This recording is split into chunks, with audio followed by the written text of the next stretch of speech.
خالق ہوں دنیا کا، میں خالق ہوں۔ اب کہتے ہیں یہ سب ہے غلو۔ غلو کیا ہے؟ غلو کا آپ کو معلوم ہے کیا ہے؟ غالی، غلو، یہ سارے لفظ عربی میں ایک لفظ سے بنتے ہیں۔ اسی کو کہتے ہیں تبلیغ، یہ بھی غلو سے بنا ہے۔ اسی کو کہتے ہیں تبلیغ کرنے والے کو مبلغ، اور جو کرے تبلیغ کھڑے ہو کے جو کچھ وہ بول رہا اسے کہتے ہیں بلغ۔ یہ سب غلو ہے۔ غلو کیا ہے نا؟ تشریح کر کے سمجھا دینا، بڑھا چڑھا کے بتانا تاکہ بات سمجھ میں آ جائے۔ اس لیے اللہ نے پیغمبر سے کہا بلغ ما انزل الیک من ربک، پہنچا دو۔ اب پتہ چلا بلغ کے معنی، غلو کے معنی ہے پہنچا دو۔ کس تک پہنچا دو؟ غالی تک پہنچا دو۔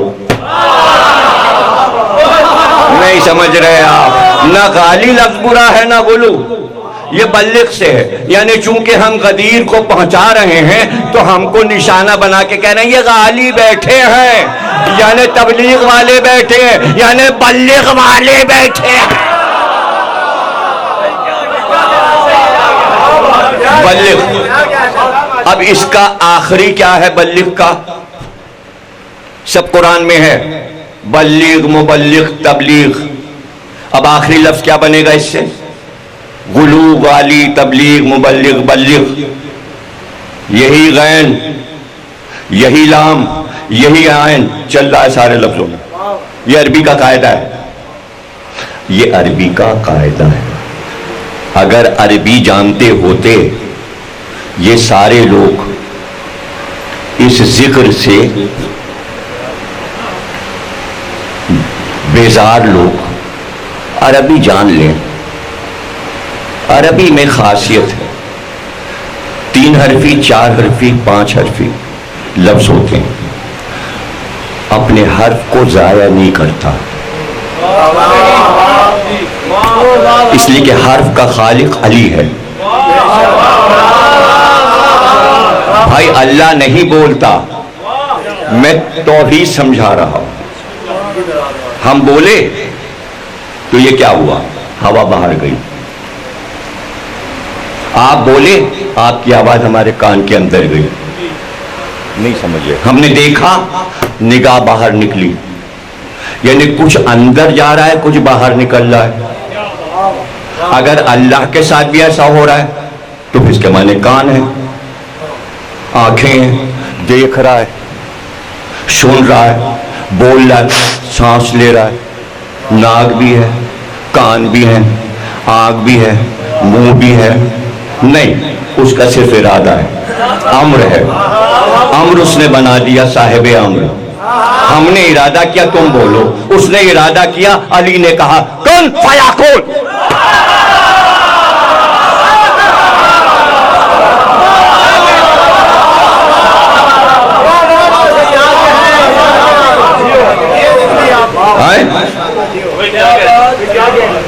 اس نے ارادہ کیا یہ بولے۔ امام صادق نے کہا ہم وہ بن جاتے ہیں، وہ ہم بن جاتے ہیں۔ یہ ہمارے معاملات ہیں، تم سے کیا مطلب؟ ہمارا رشتہ جو وہاں سے جڑا ہوا ہے، تم سے کیا مطلب؟ بھئی کسی سے کیا مطلب؟ اللہ نے شروع ہی میں سمجھا دیا۔ رسول نے کہا یہ سورہ الحمد علی کی شان میں، تو کیسے سمجھا دیا؟ اب پڑھیے میرے ساتھ۔ الحمدللہ ہے رب العالمین، ایک ہے عالمین، ایک ہے رب اللہ۔ ساری تعریف کس کی ہے؟ رب کی۔ کہنا کس کو ہے؟ عالمین کو۔ اللہ اور عالمین کا رابطہ کیسے ہو؟ اس نے رابطہ بتایا، اللہ نے، کوئی اور نہیں بتا رہا۔ بیچ میں رکھی بے، آدھی بے ادھر ہے، آدھی بے ادھر ہے۔ اب پڑھیے میرے ساتھ، الحمدللہ رب، الحمدللہ رب بالعالمین۔ آدھی بے ادھر، آدھی بے ادھر، بیچ میں علی، بے میں ہوں۔ اگر میں نہ ہوتا تو تمہارا رابطہ اللہ سے ہو ہی نہیں۔ اب پڑھ لو نمازیں، پڑھ لو نمازیں، جتنی چاہے پڑھ لو۔ حسین بگجارہ تفسیر ان کی، 14 جلدوں میں چھپی موجود ہے، جا کے لاہور سے خرید لیجئے۔ اس میں انہوں نے لکھا حسین بخش جاڑا نے کہ علی بیٹھے تھے خانہ کعبہ میں اور ایک شخص نماز پڑھ رہا تھا۔ وہ جب نماز پڑھ چکا، علی نے اسے بلایا، علی کے صاحب بھی بیٹھے تھے، کہا بہت اچھی نماز پڑھی۔ ایک تو نماز معراج مومن، افضل ترین ہے نماز ساری عبادتوں میں اور فروع میں، اول نماز۔ پھر تو نے اتنی بہترین جگہ خانہ کعبہ میں پڑھی، پھر خضوع اور خشوع سے پڑھی، لاجواب نماز پڑھی، افضل عمل کیا، افضل جگہ عمل کیا اور افضل طریقے سے ادا کیا۔ لیکن یہ بتا، یہ تو عمل تھا جو تو نے کیا، یہ تو ظاہر تھا، اس کا باطن کیا ہے؟ نماز نزول ہے، نازل ہو، نزول ہے۔ اب تو بتا اس کی روح کیا ہے؟ نماز تو ایک عمل ہے، اٹھا بیٹھا پڑھا، اس کی روح کیا ہے؟ اس کا باطن کیا ہے؟ اس نے کہا کیا نماز کا باطن بھی ہے؟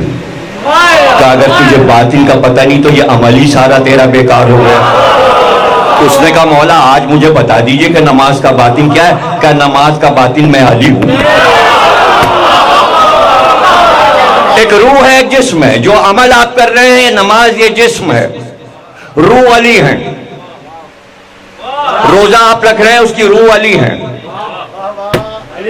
حج آپ کر رہے ہیں اس کی روح علی ہے۔ ایک حج کے لیے تو رسول اللہ نے زندگی میں ایک حج کیا، وہی پہلا حج وہی آخری حج، اسلام آنے کے بعد وہی پہلا حج وہی آخری حج علی کی وجہ سے ہوا۔ یعنی حج کی روح علی، زکوٰۃ کی روح علی۔ آیت آ گئی، جو رکوع میں زکوٰۃ دیتے ہیں وہی ولایت والی آیت ہے۔ سب مرے جا رہے ہیں جلے جا رہے ہیں، مرے جا رہے ہیں جلے جا رہے ہیں۔ اسی دن علی کو ولی بنا دیا گیا کہ نماز کی روح بھی، روزے کی روح بھی، زکوٰۃ کی روح بھی، حج کی روح بھی علی، تو دین کی روح بھی علی۔ اب مسئلہ آ گیا، ارے صاحب دیکھیں بعض لوگوں کے رتبے بہت بلند ہیں، ہاں بلند ہیں، ہم بھی مانتے ہیں۔ آیت آ گئی قرآن میں، رسول کی بیویاں مسلمانوں کی مائیں ہیں، ہمیں تسلیم ہے، ہم ادب کرتے ہیں، بے شک سب کی مائیں ہیں۔ لیکن ایک مجبوری آ گئی، وہ مجبوری آ گئی کہ یہ آیت آئی کیوں؟ کہ یہ مائیں آپ کو سب کو معلوم ہے، آیت اس لیے آئی کہ لوگوں نے کہا یہ رسول جو ہے ہمارے قبیلے کی لڑکیوں سے شادی کرتا ہے، جب یہ مر جائے گا تو ہم اس کی بیویوں سے عقد کریں گے۔ سب پہ حرام کر دیا امت پہ کہ رسول کے بعد تم نکاح نہیں کر سکتے، یہ مائیں ہیں۔ اب سمجھے یہ آیت کیوں آئی کہ یہ تمہاری مائیں ہیں؟ اس کے فوراً بعد اعلان کیا رسول اللہ نے کہ یہ تمہاری مائیں ہیں مگر علی امت کا باپ ہے، اور باپ کو حق ہے کہ تمہاری ماں کو طلاق دے دے۔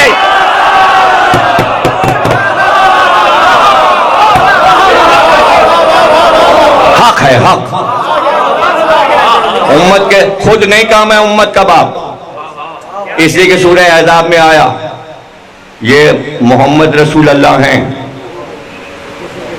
مکانہ محمد ابا عہد، یہ کسی کے باپ نہیں، یہ صرف رسول ہیں، یہ امت میں کسی کے باپ نہیں۔ کچھ سمجھ رہے ہو؟ اس نے کہا علی امت کا باپ ہے، مائیں ہیں لیکن باپ علی ہیں، محمد امت کے باپ نہیں ہیں۔ اللہ نے کہا کوئی باپ نہ کہے۔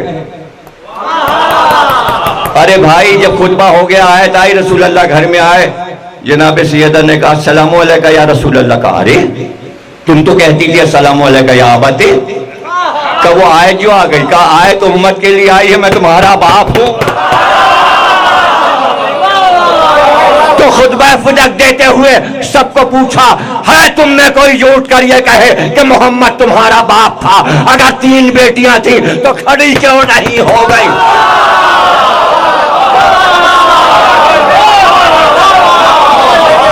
ہے کوئی اس وقت جو کہے کہ محمد میرا باپ ہے؟ محمد میرا باپ تھا، خطبہ فدق میں کہا۔ ارے اسی قرآن میں کہا محمد کسی کا باپ نہیں سورہ احزاب میں، اور سورہ آل عمران میں کہا ابنانا و ابناکم، بیٹوں کو لاؤ، تو حسن اور حسین کے باپ ہے۔ اور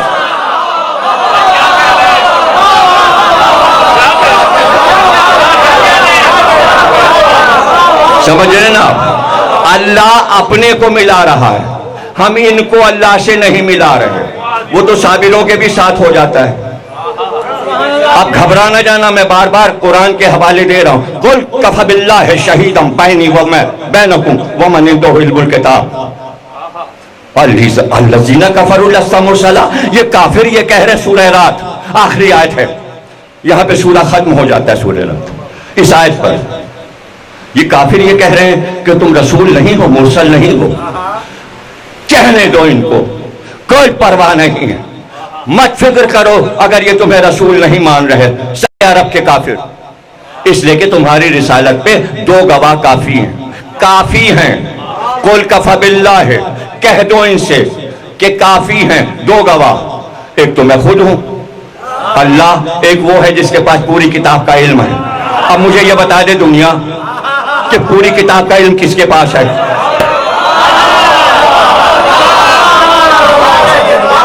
بھئی کس کے پاس ہے؟ اب ذرا غور کیجئے گا آیت کے اوپر، میں آپ کو پوری آیت سمجھا رہا ہوں۔ اب آئیے سورہ نمل، یہاں حضرت سلیمان کا ذکر ہے، چیوٹی والا سورہ۔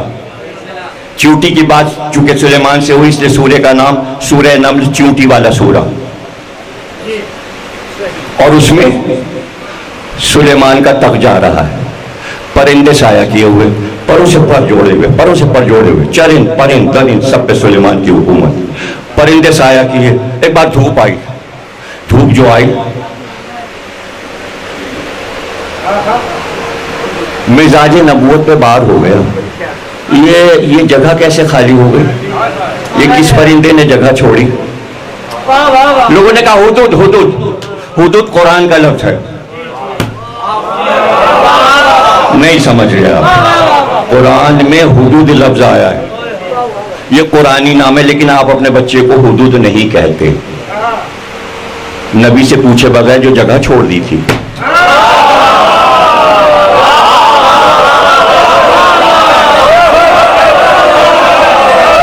جنگ احد کچھ یاد ہے؟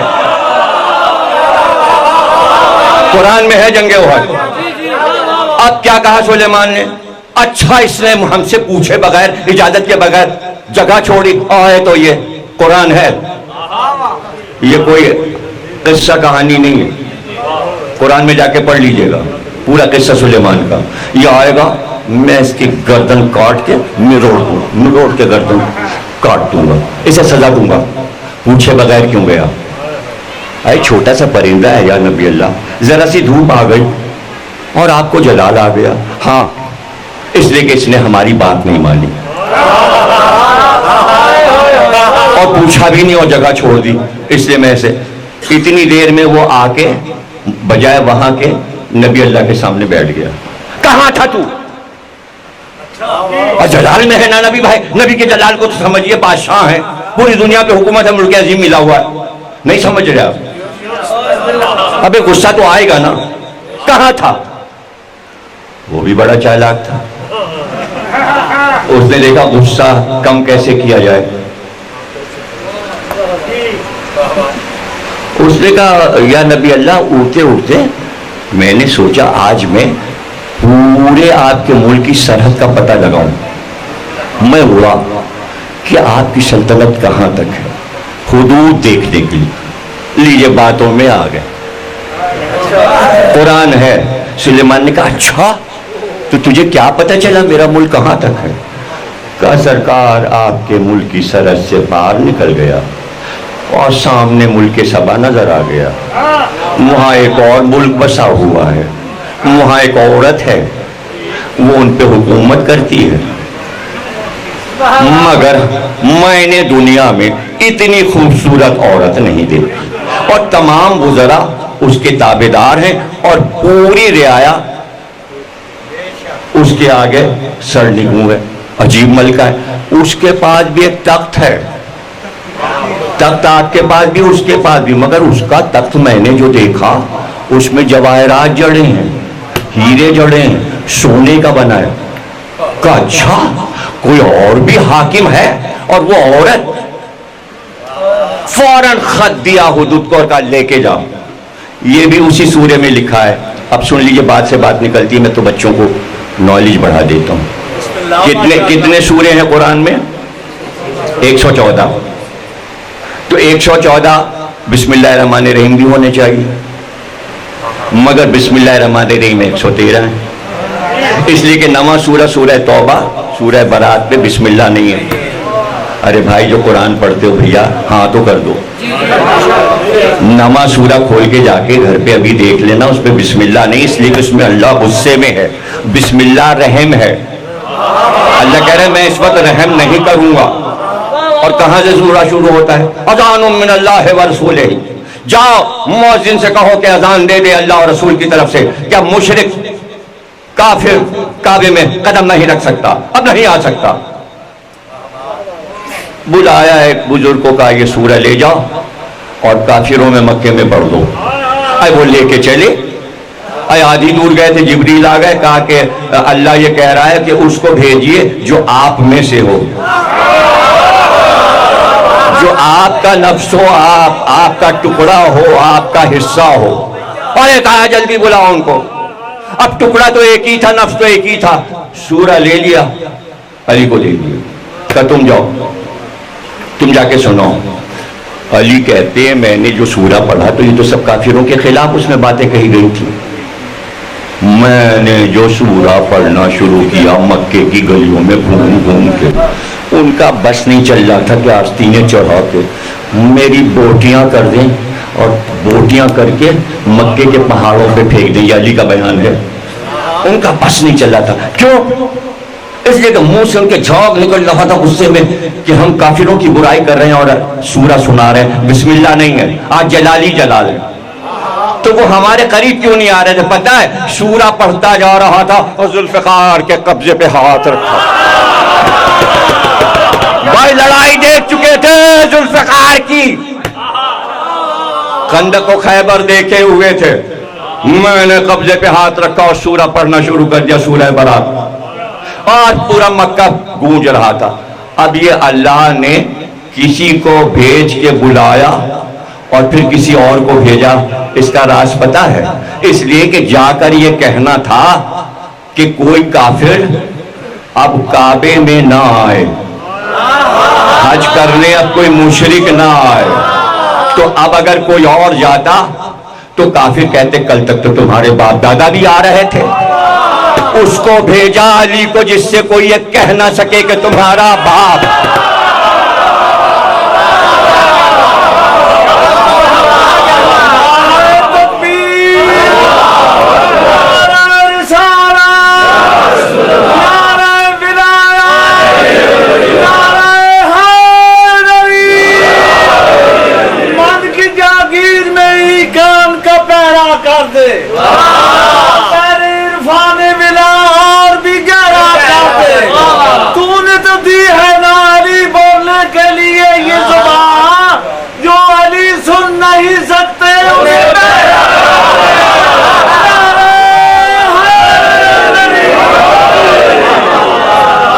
دیکھیں دو قرآن اردو میں سب سے پہلے لکھے گئے مشہور، ایک فرمان علی صاحب کا قرآن، ایک مقبول احمد صاحب کا، دونوں ملتے ہیں چھپے ہوئے۔ افتخار بک ڈپو سے جا کے لے آئیے لاہور سے اگر یہاں نہ ملے اسلام آباد میں، اور سورہ برات کھولیے، پہلے تو دیکھیے بسم اللہ نہیں ہے، اس کے بعد حاشیہ پڑھیے، اذان پہ نمبر لکھا ہوگا کہ اذان یہاں کیا ہے، اذان من اللہ ورسولہ، اللہ اور رسول کی طرف سے اذان دے دو۔ تو علی نے اذان تو نہیں دی، ان نے جا کے منع کیا کافر و مشرک کعبے میں نہیں آئے گا۔ حاشیے پہ لکھا ہے حضرت امام زین العابدین علیہ السلام سے پوچھا گیا کہ سورہ برات میں جو اذان کا لفظ آیا ہے اس کی کیا وجہ ہے؟ آپ نے فرمایا میرے دادا علی کا ایک نام اذان ہے۔ ارے جس کا نام ہی اذان ہو آپ کیا بحث کر رہے ہو کہ اذان میں نام ہو کہ نہ ہو؟ اب اس آیت پہ آ جاؤ، قل کفی باللہ شہیدم، دو گواہ، گواہی ایک گواہ علی ہیں، کاہے کے؟ رسالت کے۔ تشہد کیا ہے؟ گواہی۔ پہلے آپ نے کہا رسول، اللہ کے رسول ہیں، گواہی کہاں ہے؟ بغیر گواہی کے نماز ختم ہو گئی۔ اچھا، اذان میں کیا ہوتا ہے؟ اللہ اکبر 4 بار، پھر محمد رسول اللہ، اس کے بعد علی ولی اللہ۔ اللہ اور علی کے بیچ میں محمد ہیں نا؟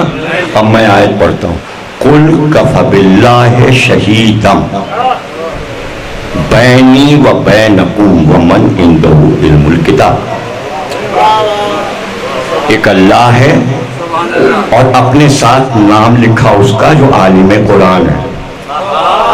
اس آیت میں اللہ اپنے فوراً بعد علی کا نام لے رہا ہے، بیچ میں کوئی نہیں ہے۔ آیت تو قرآن میں لکھی ہے نا، میں اللہ اور علی تم، 2 گواہ۔ اللہ کب اترا تھا مکے میں گواہی دینے کہ تم اللہ کے رسول ہو؟ ہائے ہائے، اپنی گواہی بھی اس نے علی کو دے دی، علی ہو گئے ڈبل گواہ، اس لیے کہ میں بھی علی، تو بھی علی، تو گواہی دے دے۔ علی نے گواہی اللہ کی طرف سے دے دی، ہاں آپ رسول ہیں۔ تو علی کافی ہیں رسالت کو منوانے کے لیے۔ منوایا کس نے؟ ذرا مجھے بتا دو رسالت۔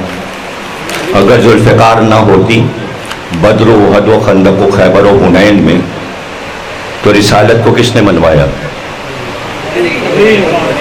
بھائی یہ صاف بات ہے، اس کو کوئی شیعہ سنی سے پردہ تھوڑی ہے، کس کا نام لیں گے آپ؟ دوسرا نام ہی نہیں ہے بھائی۔ تو اللہ ہے اور یہ آپ کہیں گے قرآن سے دلیل دو کہ یہ جو عالم کتاب ہے یہ علی ہے۔ میں سورہ نمل پہ آ گیا، سورہ 114 بسم اللہ 113۔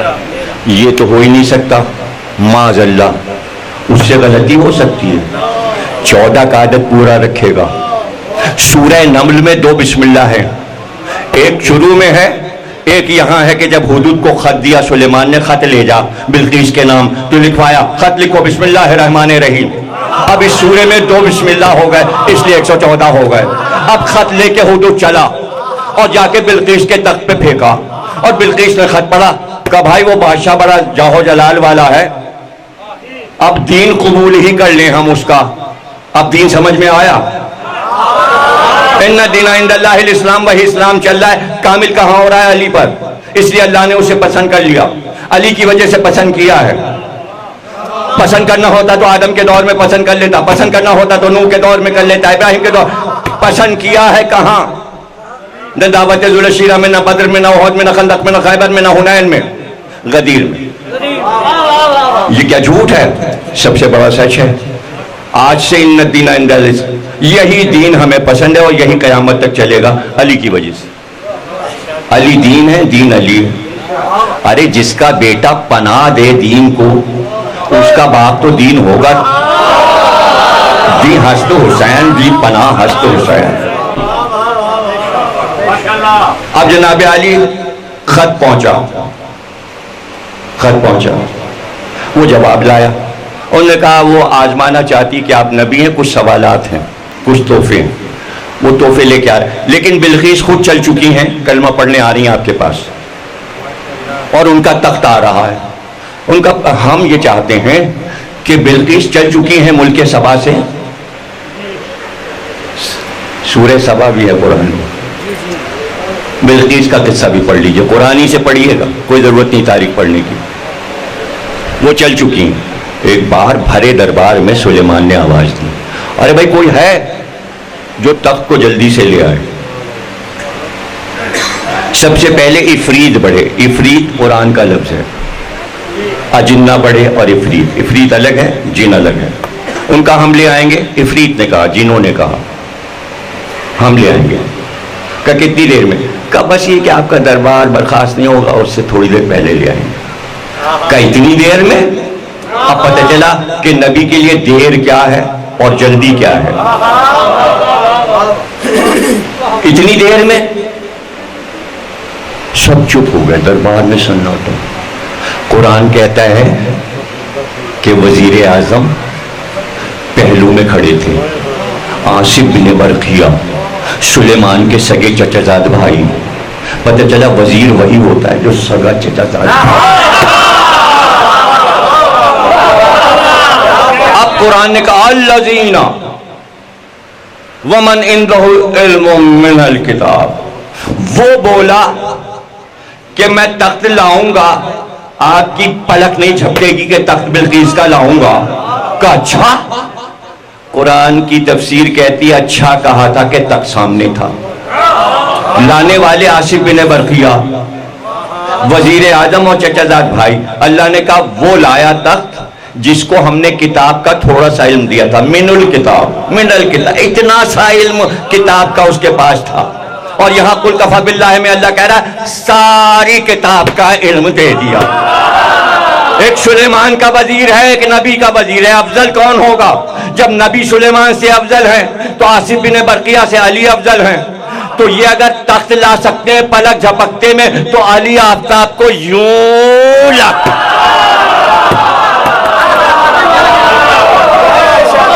کتاب کا علم ہے، قرآن سے ہی ثابت ہو گیا. اب یہاں پر ایک سوال حضرت سلیمان سے کر لیجئے. سارے معجزے تو آپ کو ملے ہیں، آپ خود اپنی طاقت سے تخت لا سکتے ہیں، یہ دوسروں سے کیوں کہہ رہے ہیں کہ تخت کون لائے گا؟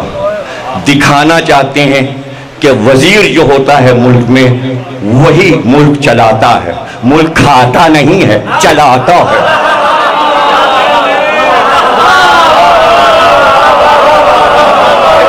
اتنی ہلکی واہ واہ تو بس پھر ہو گئی واہ واہ. ارے کرنٹ موضوع کو ملا دیا بھیا، ہزاروں برس کے پرانے موضوع کو لا کے آج ملا دیا. وزیر سب سے عقل مند ہوتا ہے. اگر وزیر عقل مند ہے تو پتہ چل جاتا ہے بادشاہ کیسا ہے.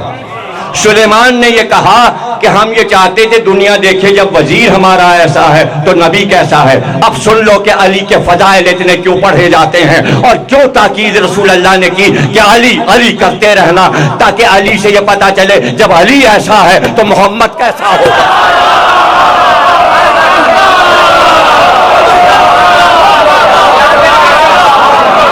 آپ سلامت رہیں، آپ کے گھر آباد رہیں. اللہ آپ کو زیارت مقامات مقدسہ سے مشرف فرمائے، آپ کی تمام آرزویں پوری ہوں. محبت علی میں آپ سب ڈوبے ہوئے ہیں، لیکن ہائے ہم علی کی محبت میں کس کی وجہ سے ڈوبے ہوئے ہیں؟ سرکار دو عالم کی وجہ سے. اس لیے کہ سرکار علی سے کتنی محبت کرتے تھے کہ بیٹی ہی دے دی.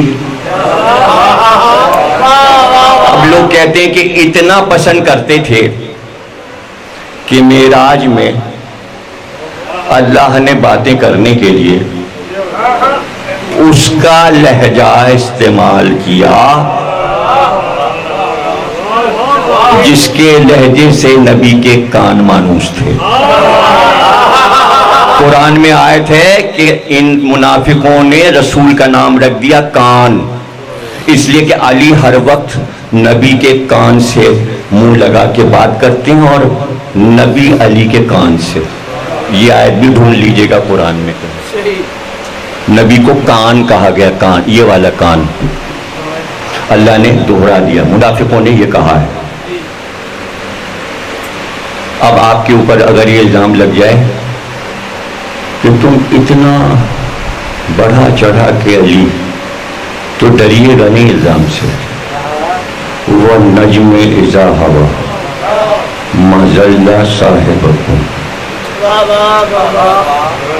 ہائے ستارے کی قسم، تمہارا صاحب یعنی رسول کسی کی محبت میں بہکا نہیں. زلال ما ضلع، بہکا نہیں. لوگوں نے کہا یہ تو محبت علی میں بہک گئے، ہر وقت علی کی تعریف کرتے رہتے ہیں. تو جب رسول پہ الزام لگ سکتا ہے، اگر آیت بنا کے اللہ نہ اتارتا تو ہمیں پتہ بھی نہ چلتا کہ محبت علی کی وجہ سے نبی کو کیا کیا کہا گیا. تو جب نبی کو کہا گیا تو اگر ہمیں کہہ رہے ہو تو کیا ہو گیا؟ آیت آ گئی کہ ہر وقت علی کے فضائل پڑھتے رہتے، اٹھتے بیٹھتے، ہر جنگ میں بھیج رہے ہیں تو حدیث، واپس آ رہے تو حدیث. کسی کے لیے یہ ہوا، جا رہے ہیں تو کہا یہ کل ایمان جا رہا ہے کل کفر کے مقابل، واپس آ رہا ہے تو کہہ رہے ہیں علی کی ایک ضربت عبادت الثقلین سے افضل تھی. ہر جنگ میں ہر موقع پر علی کی فضیلت، علی کی فضیلت. تو جتنے رسول نے بیان کی اتنی تو مجھے بیان کر لینے دو. جتنی رسول نے بیان کی وہ ختم ہو جائیں تو جھگڑا کرنا کہ حدود کیا ہیں فضائل علی کی. بات تمام ہوئی. یہ آیت موجود کافی ہے گواہی اللہ کی اور علی کی رسالت پہ، کوئی دوسرا نہیں تھا. اب آیت میں مفسر نے یہ کہا جو اللہ ہے وہی عالم کتاب ہے. اب اس کو عربی نہیں آتی تھی، لکھ دیا. عربی میں جب واو لگ جائے، دیکھیں میں نے کہا جیسے زید حسن آئے تو آپ نے کہا ہاں ایک آدمی آیا، زید حسن آئے. اور اگر میں کہوں زید و حسن آئے تو آپ کہیں گے دو آدمی آئے. آیت میں واو لگا ہے، اللہ ادھر ہے علی ادھر ہے. واہ واہ دو حصے کر دیتا ہے. یہ گواہ اور ہے، یہ گواہ اور ہے. دو گواہ ہیں، دو گواہ کافی. آج بھی دو ہی گواہ کافی ہیں. اس لیے ہر امام نے کہا واجب ہے تم پر جب لا الہ الا اللہ محمد رسول اللہ کہو تو فوراً علی ولی اللہ کہو. اب آپ کہیں گے جھگڑے کیوں ہو رہے ہیں کراچی میں، لاہور میں، پنجاب میں، یہ علی ولی اللہ ولایت علی پہ بحثیں کیوں ہو رہی ہیں؟ اس کی وجہ بتاتے ہیں. پرانے زمانے میں بادشاہ یہ کرتے تھے کہ اپنی حفاظت کے لیے ایک بڑا سا قلعہ بناتے تھے. وہ لاہور کا قلعہ بنا ہے، دلی کا قلعہ بنا، جا کے دیکھ لیجئے. پرانے قلعے سندھ میں بنے وہ بھی دیکھ لیجئے. اللہ کہتا ہے ہمارے آثار کی سیر کرو، زمین پہ چلو پھرو اور آثار قدیمہ دیکھو. دیکھنا ضروری ہے، یہ بھی آیت کا حکم ہے. تو قلعہ دیکھا ہی نہیں. اب قلعے میں بادشاہ جہاں بیٹھا ہے اس قلعے کے گرد ایک دیوار ہے، حصار ہے. شہر میں قلعہ ہے. اب جو شہر ہے اس کی بھی ایک دیوار ہے. آپ کہیں گے ہم نے نہیں دیکھی. کیوں نہیں دیکھی بھائی؟ ملتان جائیے. ملتان میں پورے شہر میں شہر کی دیوار چل رہی ہے. قلعے کی دیوار الگ ہے، شہر کی دیوار، وہ ملتان کی دیوار کہلاتی. پورے شہر کے گرد دیوار تھی. اور بھائی دیوار ہوگی جبھی تو دروازہ ہوگا. جبھی تو نبی نے کہا میں شہر علم ہوں، اس کا دروازہ علی. تو دروازہ کاہے میں لگا؟ دیوار میں لگتا ہے یا ایسے ہوا میں لگتا ہے؟ ارے بولو نا کہ دیوار میں لگتا ہے. تو اب بادشاہ جو بیٹھا ہے یہاں بیٹھا ہوا ہے، اس کی حفاظت قلعے کی دیوار کر رہی ہے. قلعے کی دیوار کی حفاظت شہر کی دیوار کر رہی ہے. اسے شہر پناہ کہتے تھے. شہر پناہ، یہ دیوار جو ہے شہر پناہ کہلاتی تھی، جو شہر کو گھیرے ہوئے. اب حملہ کرنے والا پہلے شہر کی دیوار توڑے، یہ ٹوٹ جائے، وہاں کھڑے سپاہی، وہ ادھر سے توڑیں گے، ادھر سے وہ نیزہ ماریں گے، تلوار ماریں گے. اس لیے کہ وہ توڑنے نہیں دیں گے کہ اگر شہر میں دشمن آ گیا تو پھر قلعے کی دیوار توڑے گا. لیکن قلعے کی دیوار بھی توڑنا مشکل ہے، ادھر بھی اندر سپاہی کھڑے مارنے کے لیے. تو اب بادشاہ کو مارنے کے لیے ایک دیوار یہ توڑی جائے، دوسری قلعے کی توڑی جائے، پھر اندر جائے، پھر بادشاہ کو قتل کر دے. نہیں سمجھے؟ بات ہی ختم ہو گیا تو فضائل ختم ہو گیا تو میں مصائب پہ آ رہا ہوں. لیکن سمجھ تو لیجئے اب کرتے کیا ہیں ملک کو بچانے کے لیے. ہمارے پاکستان کے سپاہی کہاں لڑ رہے ہیں؟ کہاں لڑتے ہیں؟ سرحد پہ. آپ کے شہر کی دیوار محفوظ ہے. اسلام آباد کی سرحد پہ لڑائی نہیں ہوتی. یہ قلعہ ہے، اسلام آباد ہے، یہاں بادشاہ رہتا ہے. اسلام آباد تو جب پہنچے گا دشمن جب سرحد سے ادھر آگے آ جائے. کچھ بھی نہیں سمجھے. اگر ہمارے سپاہیوں نے اس دیوار پہ دشمن کو روکا ہوا ہے تو اندر کیسے آئے گا دشمن؟ جب یہ دیوار توڑے گا تب آئے گا نا قلعے میں. لا الہ الا اللہ بادشاہ ہے, محمد رسول اللہ قلعے کی دیوار ہے, علی ولی اللہ شہر کی دیوار ہے. علی ولی اللہ پہ جھگڑا ہو رہا ہے, یہ طے کر لو تو محمد رسول اللہ تک پہنچو. علی یہاں لڑ رہے ہیں, پہلے مجھ سے لڑ لو علی ولی اللہ سے, پھر بات کرنا محمد رسول اللہ کی اور لا الہ الا اللہ. یہ جھگڑا مبارک ہے, ہوتا رہے تاکہ کہیں بحث محمد رسول اللہ پہ نہ آ جائے کہ ہم یہ بھی نہیں کہیں گے. اور جب آپ انکار کر دو کہ محمد رسول اللہ سے تو پھر آپ کہو گے ہم لا الہ الا اللہ بھی نہیں کہیں گے. تو لوگ تو خانہ کعبہ کو جلانے پہنچ رہے ہیں پیٹرول چھڑک کے. تو جانے کیا کیا دنیا میں ہونے والا, یہودیوں سے دوستیاں ہو رہی ہیں. یہ علی ہیں جو لا الہ کو بچا رہے ہیں, یہ علی ہیں جو محمد رسول اللہ کو بچا رہے ہیں. اس لیے ولایت علی کی بحث مبارک بحث ہے. بس یہ ہے کہ دلائل آپ کے پاس عمدہ ہونے چاہیے, قرآن اور حدیث سے سمجھا دیں. سرکار دو عالم نے اپنے ہاتھ پہ بلند کر کے علی کو من کو تو مولا ہو فہذا علی, سرکار کا حسن علی کا حسن. عجیب بات ہے کہ کربلا میں علی اکبر آئے تو آواز ہی یہ بلند تھی کہ نام محمد کا لیا, حسن محمد سے لیا, نام علی سے لیا. حسن محمد سے لیا, نام علی سے لیا. خلق اخلاق حسن سے لیا, صبر حسین سے لیا. پنجتن میں ایک بی بی بچی کالی اکبر, سب نے تمہیں تحفہ دے دیا, اب لو میں اپنا تحفہ دیتی ہوں. میری شہادت ہوئی تو میں 18 برس کی تھی, میں اپنی عمر تمہیں دیتی ہوں. ماں کے ارمان 18 برس کے علی اکبر.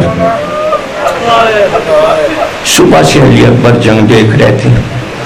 اب مصائب تو میں زیادہ پڑھتا بھی نہیں ہوں, تھوڑے سے پڑھتا ہوں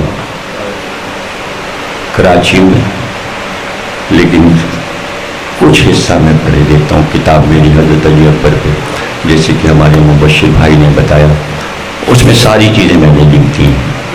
وہ کتاب آپ پڑھیں گے تو آپ کو پوری سوانحات حضرت علی اکبر کی معلوم ہو جائے گی. میں ایک حصہ بس پڑھ رہا ہوں کہ جب علی اکبر نے دیکھا جب کوئی حسین کا ناصر نہیں تو سر جھکا کے آگے بڑھی اور کہا بابا اب مجھے بھی مرنے کی اجازت دے دیجیے. حسین نے علی اکبر کے چہرے کو دیکھا اور دیکھ کر کہا بیٹا میں کون ہوتا ہوں اجازت دینے والا؟ وہ خیمے میں تمہاری پھوپھی جو بیٹھی ہے, جس نے یہ باغ لگایا ہے, جس نے پالا ہے تمہیں, حق تو اس کا ہے. زینب اگر اجازت دے دیں تو چلے جاؤ. بابا پھوپھی اماں تو جانے نہیں دیں گے, پھوپھی اماں اجازت نہیں دیں گے, اس لیے آپ چلیے اور پھوپھی اماں سے اجازت دلوا دیجیے. کہا علی اکبر تم نے مجھے بڑے امتحان میں ڈال دیا, لیکن چلو میں اجازت دلواتا ہوں, اس لیے کہ جس گود میں میں پلا ہوں اسی گود میں زینب پلی ہے. ہمارا اور زینب کا مزاج ایک ہے, ہم زینب کو سمجھا لیں گے, تمہارے مرنے پر ہم زینب کو راضی کر لیں گے. علی اکبر کا ہاتھ پکڑ کے خیمے میں داخل ہوئے. حضرت زینب نے دیکھا کہ باپ بیٹے دونوں ساتھ آ رہے ہیں تو امام حسین کی طرف نہیں مخاطب ہوئی, فوراً علی اکبر کی طرف مخاطب ہوئی اور کہا علی اکبر ہم تمہارا ارادہ سمجھ گئے, جو تم باپ کو لے کر آئے ہو میں تمہارا ارادہ سمجھ گئی. حسین آگے بڑھے, ہاتھ تھامے تھے علی اکبر, اور ایک بار کہا زینب یہ بتاؤ کہ جب سے ماں دنیا سے اٹھی میں تمہیں ماں کی جگہ سمجھتا ہوں نا. زینب نے کہا بھیا آپ نے ہمیشہ مجھے بہت رتبہ دیا. کہ اچھا زینب یہ بتاؤ پوری زندگی میں کبھی میں نے تم سے کوئی چیز مانگی؟ کہ بھیا حسرت رہ گئی کہ کسی خواہش کا اظہار کرتے کہ زینب اگر آج میں تم سے کچھ مانگوں تو مجھے عطا کر دو گی؟ کہ بھیا مانگی؟ کہ علی اکبر کو مرنے جانے دو۔ تو پتہ ہے کیا کہا؟ کہ بھیا دین سے بڑھ کے علی اکبر نہیں ہے، ان الدین عند اللہ الاسلام۔ میں نے اپنے موضوع پہ تقریر کو تمام کیا، میں نانا کے دین پر علی اکبر کو قربان کرتی ہوں، دین کو بچاتی ہوں، اپنے لال کو جسے 18 برس میں نے پروان چڑھایا ہے میں اسے دین پر قربان کرتی۔ جاؤ علی اکبر، خدا حافظ۔ پردہ الٹ کر علی اکبر باہر آئے، حسین بھی ساتھ ساتھ آئے، بہت خوش تھے علی اکبر۔ کہا بابا بہت مشکل مرحلہ طے ہو گیا، پھوپھی جان نے اجازت دے دی، اب جاؤں میں؟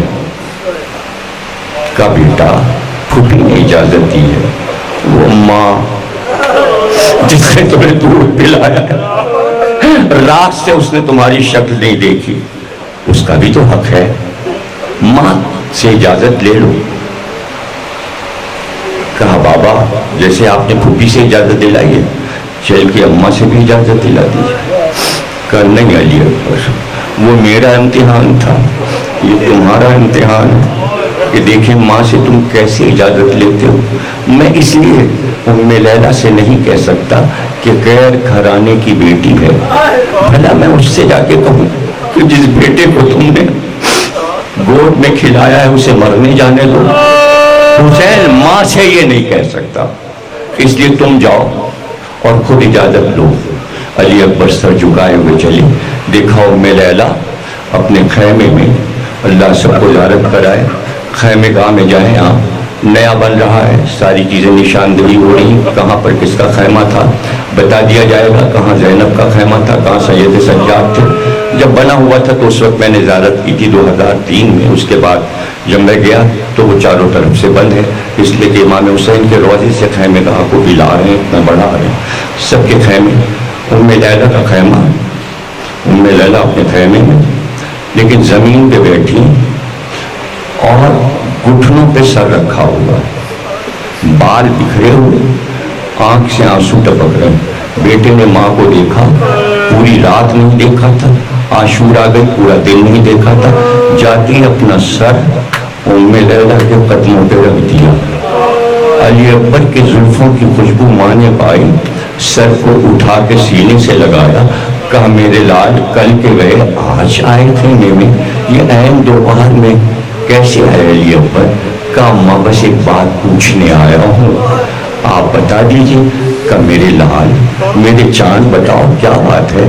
کہا ماں جب محشر کا دن آئے گا، جب قیامت کا دن آئے گا تو محشر کے دن میری دادی کی سواری محشر کے میدان میں آئے گی، تو اس وقت کربلا کی ساری بیویاں ہماری دادی استقبال کے لیے بڑھیں گی، اور ہر بی بی کربلا کی آگے بڑھ کر کہے گی، سب سے پہلے میری پھوپھی بڑھیں گی، کہیں گی میں نے آپ کے بیٹے پر سے اپنے 2 لال اور محمد قربان کر دیے۔ زوجہ مسلم بڑھیں گی، کہیں گی ہم نے 4 بچے اپنے آپ کے بیٹے پر سے قربان کر دی۔ پھر ام فروہ بڑھیں گی، چچی ہماری، وہ کہیں گی ہم نے قاسم کو آپ کے بیٹے پہ قربان کر دیا۔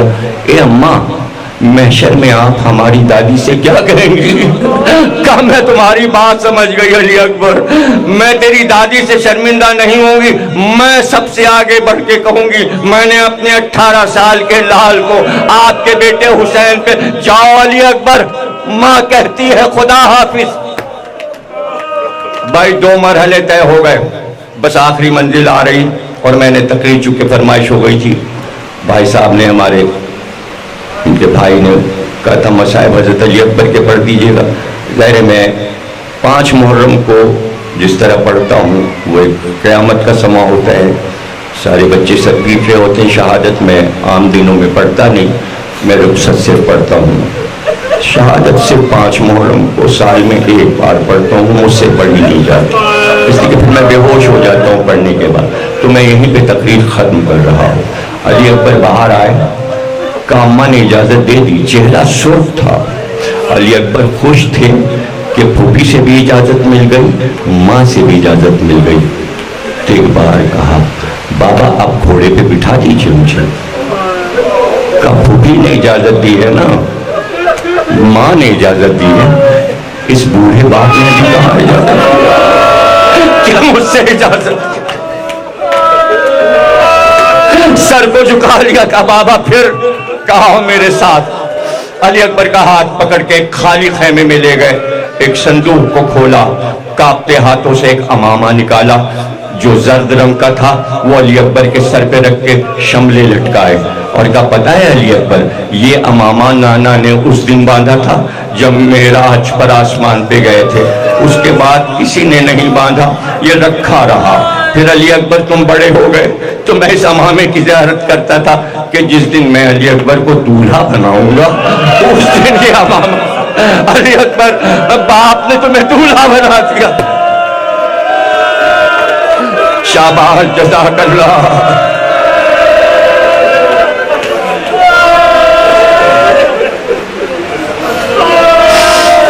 بس جو جملے اور ہیں گریہ ہی کے ہیں، آپ نے آوازیں بلند کی، آنسو آ گئے، بس کافی ہے. مال مجلس یہی ہے. سجا کے کہا علی اکبر ذرا آگے بڑھو. علی اکبر آگے بڑھے گا، پیچھے ہٹو. پیچھے ہٹے. کہا علی اکبر بالکل تمہاری رفتار میرے نانا کی جیسی رفتار. کمر میں پٹکا باندھا، کمر میں تلوار لگائی، سر پہ خود رکھا، تیار کر کے باہر لائے. اس کے بعد جب باہر لائے تو علی اکبر کے سامنے دونوں ہاتھ بلند کیے کہ پروردگار اب تیری راہ میں اس کو بھیج رہا ہوں جو صورت میں، سیرت میں، خلق میں، منطق میں، ہر چیز میں تیرے حبیب سے مشابہ ہے، جو رسول اللہ کی شبیہ ہے، جو نانا کی شبیہ ہے، اس کو میں بھیج رہا ہوں. یہ کہہ کے میری طرف دیکھنا، علی اکبر کو گھوڑے پہ سوار عقاب پہ بٹھا رہے. اب گھوڑے پہ بٹھانے کا طریقہ یہ ہے کہ رکاب کو ہاتھ سے پکڑنا پڑتا ہے. جب رکاب پکڑے گا تو سوار پیر ڈالے گا اور پھر دوسرا پیر اٹھا کے دوسرے رکاب میں ڈال لے گا، لیکن رکاب تھامنا ضروری ہے. رکاب کوئی دوسرا تھامتا ہے ورنہ گھوڑے پہ کوئی سوار نہیں ہو سکتا. نہیں سمجھ رہے ہو نا؟ رکاب پر حسین کا ہاتھ ہے. ایک بار علی اکبر پیچھے ہٹے، کہا آپ کے ہاتھ ہیں وہاں، میں اپنا پیر کیسے رکھوں؟ رکاب پہ آپ کے ہاتھ ہے، میں پیر کیسے رکھوں؟ کا واہ علی اکبر انصاف نہیں کیا. آج میرے ہاتھ کا احترام کر رہے ہو کہ یہاں پر، ارے وہ دن تم نے نہیں دیکھے بچپن، یہ پیر تمہارے میرے شانوں پہ رہتے تھے علی اکبر. ہم رات بھر تم کو اپنے سینے پہ سلاتے تھے، کاندھے پہ بٹھاتے تھے. ایک روایت یہیں پہ سنا دوں کہ حسین گھر میں آئے صبح کو تو ام لیلہ نے کہا سرتاج ایک بات کئی دن سے پوچھنا چاہتی ہوں میرے والی، جب رات ہو جاتی ہے اور آپ علی اکبر کو سلا کر میرے پہلو میں چلی جاتی ہیں، اندھیرے میں ایک سایہ آتا ہے اور وہ سایہ علی اکبر پہ چھوٹ جاتا ہے، اندھیرے میں نظر نہیں آتا، پتہ نہیں کیسا سایہ ہے جو علی اکبر پہ چھوٹا ہے. کہا میرے نہ کسی کو بتانا نہیں، وہ میں ہوں. میں آدھی رات کو آ کے یہ دیکھنے آتا ہوں کہ کہیں علی اکبر پیاسے تو نہیں ہے، کہیں پانی طلب کرے تو میں فوراً پانی پلا دوں. سوار ہو جاؤ علی اکبر.